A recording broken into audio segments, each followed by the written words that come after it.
नरेंद्र मोदी के PM candidature को लेकर क्या लालकृष्ण आडवाणी मान जाएंगे या फिर लालकृष्ण आडवाणी के बगैर ही बीजेपी इसका ऐलान कर देगी, ये बड़ा सवाल है। मोदी को पीएम पद का उम्मीदवार बनाने को लेकर बीजेपी में बैठकों का दौर जारी है। इस वक्त राजनाथ सिंह बैठक कर रहे हैं। बैठक में राजनाथ सिंह के अलावा अनंत कुमार, रामलाल मौजूद हैं। बैठक में मोदी को पीएम पद का उम्मीदवार घोषित करने को लेकर इस वक्त मंथन जारी है। इस बीच सूत्रों के हवाले से यह खबर आ रही है कि उसके मुताबिक संघ की ओर से बीजेपी को सीधा ये निर्देश मिल चुका है कि चाहे कोई नाराज हो या माने, लेकिन नरेंद्र मोदी को पीएम पद का उम्मीदवार घोषित कर दिया जाना चाहिए। ऐसे में अब लगभग ये साफ हो चुका है कि पार्टी के भीष्म पितामह लालकृष्ण आडवाणी हाशिए पर जाने वाले हैं। संघ और पार्टी विधानसभा चुनाव से पहले मोदी को बतौर पीएम उम्मीदवार घोषित करना चाहती है, लेकिन आडवाणी इसके खिलाफ हैं। कल राजनाथ आडवाणी को बनाने उनके घर पहुंचे थे, लेकिन अध्यक्ष इसमें नाकाम रहे। और अब सूत्र बता रहे हैं कि आडवाणी की मर्जी के खिलाफ राजनाथ सिंह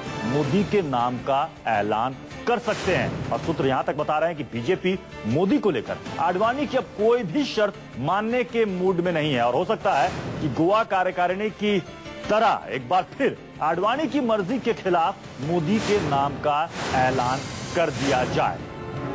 हमारे साथ अमित कुमार हमारे संवाददाता इस वक्त सीधे जुड़ रहे हैं। अमित, क्या माना जाए कि फॉर्मूला लगभग अब बन चुका है कि आडवाणी माने या ना माने, मोदी के नाम का ऐलान हो जाएगा?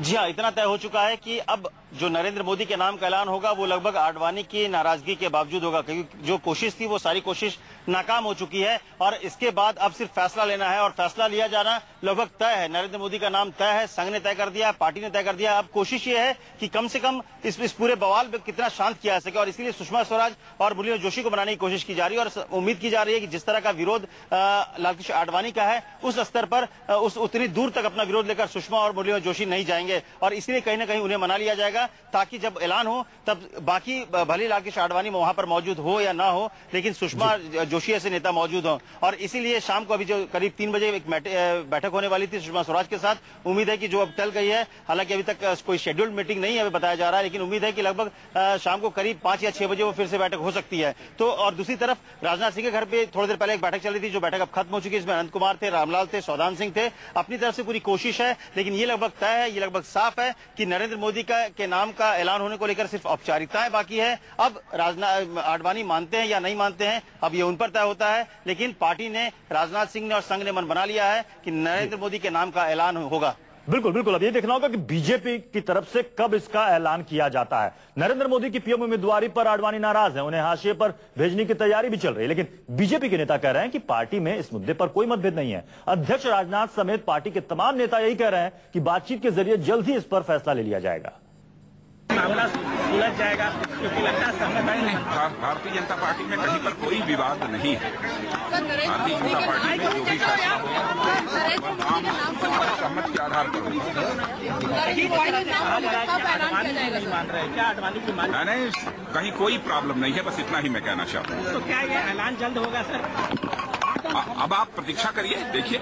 मैंने उनका ट्वीट देखा नहीं, लेकिन इस तरह की ट्वीट की जरूरत नहीं है। पार्टी खुद निर्णय कर रही है और जो निर्णय पार्टी करेगी वही सही होगा। और जो पार्टी निर्णय करेगी, जो देश चाहता है, जो कार्यकर्ता चाहते हैं, जो देश में आवाज है, उसकी अनदेखी नहीं होगी। बार जनमानस में नरेंद्र मोदी मजबूरी है, नरेंद्र मोदी को लाना है। ये देश का नौजवान, देश का आवाम, देश का किसान और 100% नहीं 200% भारतीय जनता पार्टी का कार्यकर्ता, इस प्रवाह में जो लोग अवरोध पैदा करेंगे वो मैं समझता हूं वो बह जाएंगे। इस प्रवाह को रोकने की कोशिश नहीं करना चाहिए।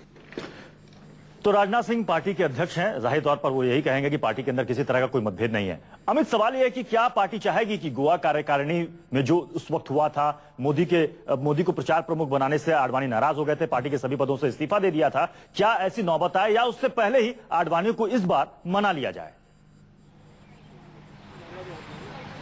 देखिए, पार्टी की तरफ से खासकर राजनाथ सिंह जी ये लगातार कोशिश कर रहे हैं। राजनाथ सिंह खुद जाकर मिल रहे हैं संघ ने, जबकि उन्हें पहले ये बात कह दी है कि अब आपको नाम का ऐलान करना है, अपनी तरफ से जो कोशिश करनी है आप कर लें। और राजनाथ सिंह यही कोशिश कर रहे हैं कि सबको ऑनबोर्ड कर लिया जाए। लेकिन जिस तरह के बयान आ रहे हैं, जिस तरह से लोग जो बीजेपी कार्यकर्ता है, जिस तरह की उनकी मांग है, साफ तौर पर संघ ने भी यही बात 2 दिन पहले जो मीटिंग में हुई थी, ये कहा था कि परिवर्तन लोग एक आदमी के पक्ष में चाहते हैं और इस बात को समझना चाहिए। जरूरी यह है कि लालकृष्ण आडवाणी के साथ समस्या ये हो रही कि वो जो पार्टी के भीतर की आवाज उसको सुनने को तैयार नहीं हो रहे हैं। कहीं ना कहीं उनके भीतर जो प्रधानमंत्री पद की दावे को लेकर जो एक इच्छा है वो पूरी तरह से खत्म नहीं हुआ है, क्योंकि उन्हें इस बात का डर है कि एक बार जब नरेंद्र मोदी के नाम का ऐलान हो जाएगा तो उनके लिए प्रधानमंत्री बनने के सारे दरवाजे बंद हो जाएंगे। और इसीलिए जो दूसरे कैंडिडेट, अगर सुषमा स्वराज की बात करें तो सुषमा भी आडवाणी कंधे पर रखकर बंदूक चला रही, उन्हें भी लगता है कि अगर ये उम्मीदवारी टलती है, अगर उनकी उम्मीदवारी का नाम नहीं होता है तो आडवाणी या उनका या किसी और का नाम का रास्ता खुला होता है तो उसमें सुषमा स्वराज ही फिट हो सकती है। तो इसीलिए विरोध की असली वजह यही है और कोई वजह नहीं है। वजह चाहे लाख गिना दिया जाए, लेकिन असली वजह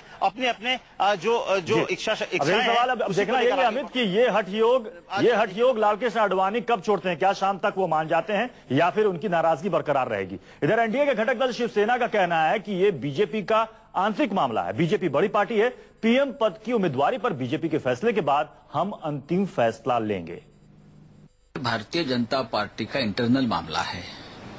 किसी का नाम तय करे, किसी का नाम आगे लाए, किसी को प्रधानमंत्री पद का उम्मीदवार का चयन करे, उसमें हम एनडीए के जो अलायंस पार्टी है उसका कोई रोल नहीं है।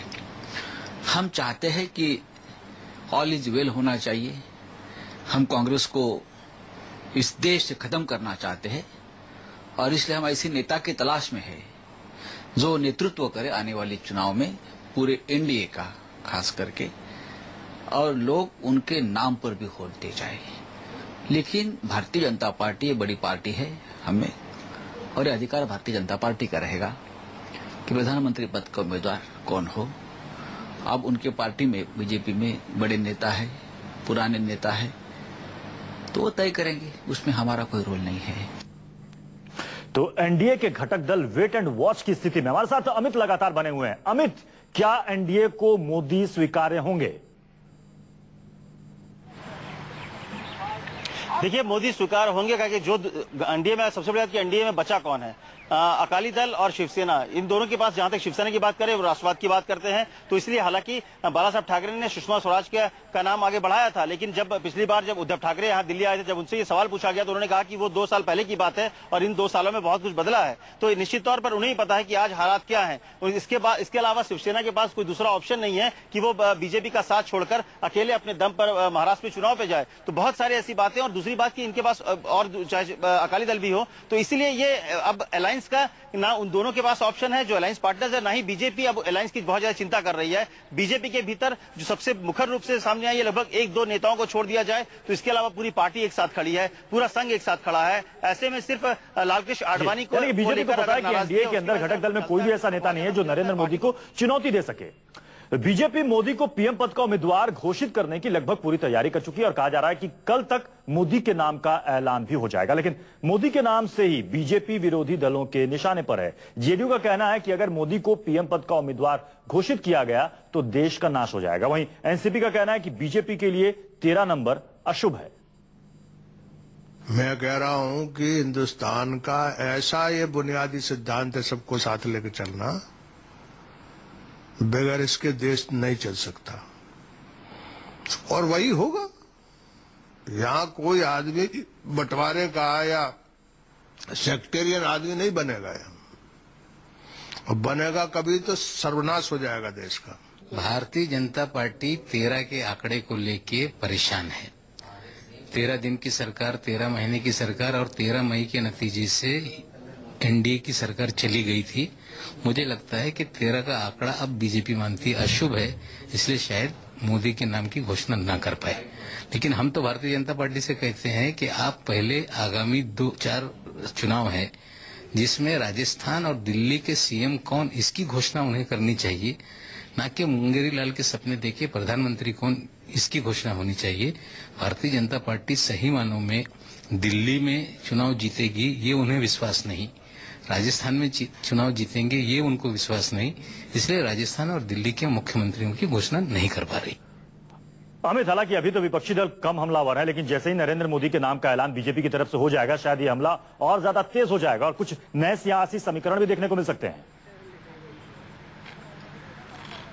ठीक है, निश्चित तौर पर इसका जवाब मैं दूंगा। उससे पहले खबर बता दूं आपको कि तुरंत थोड़ी देर पहले अभी अनंत कुमार, जो कि पहले राजनाथ सिंह के साथ बैठे थे, राजनाथ सिंह से मिलने के बाद वो सुषमा स्वराज के पास गए हैं। अभी थोड़ी देर पहले वो सुषमा स्वराज से मिलकर निकले हैं। इसका मतलब है कि जो मैसेज है, जो राजनाथ सिंह की यहाँ मीटिंग हुई है, उसको एक मैसेज कन्वे करने की कोशिश की गई है। हालांकि पहले राजनाथ सिंह को खुद मिलना था, लेकिन पहले एक तरह से आप कह सकते हैं कि राजनाथ के दूत के रूप में अनंत कुमार ने सुषमा स्वराज से मुलाकात की और अपनी बातें रखी है। जहां तक आपके सवाल की बात है, निश्चित तौर पर अब नरेंद्र मोदी वैसे भी विपक्षियों के निशाने पर हैं और जैसे ही उनका नाम ऐलान होगा तो सिर्फ और सिर्फ नरेंद्र मोदी को लेकर मुझे लगता है चुनावी मुद्दा जो होगा वो सिर्फ मोदी बनाम अदर्स हो जाएंगे या विपक्षी पार्टी हो जाएंगे और पूरे विपक्षी पार्टियों के पास मुद्दा सिर्फ नरेंद्र मोदी होगा। और मुझे लगता है कि नरेंद्र मोदी के बहुत बड़े कद के पीछे अगर देखा जाए तो बहुत बड़ा हाथ जेडीयू या दूसरे ऐसे विरोधी दलों का है, जिन्होंने बात बात पर उन्हें इतने बड़ा बना दिया, इतने बड़े बड़े उनके खिलाफ बयानबाजी की कि ये भी एक बहुत बड़ा मसला मुझे लगता है कि जो नरेंद्र मोदी के कद को बढ़ाने में विपक्षी दलों का बहुत बड़ा हाथ है। और इसलिए चुनाव जैसे जैसे नजदीक आएंगे नरेंद्र मोदी के खिलाफ आने वाले दिनों में नरेंद्र मोदी के लिए चुनौतियां कम होने वाली नहीं। बहुत बहुत शुक्रिया अमित हमारे साथ जुड़ने के लिए।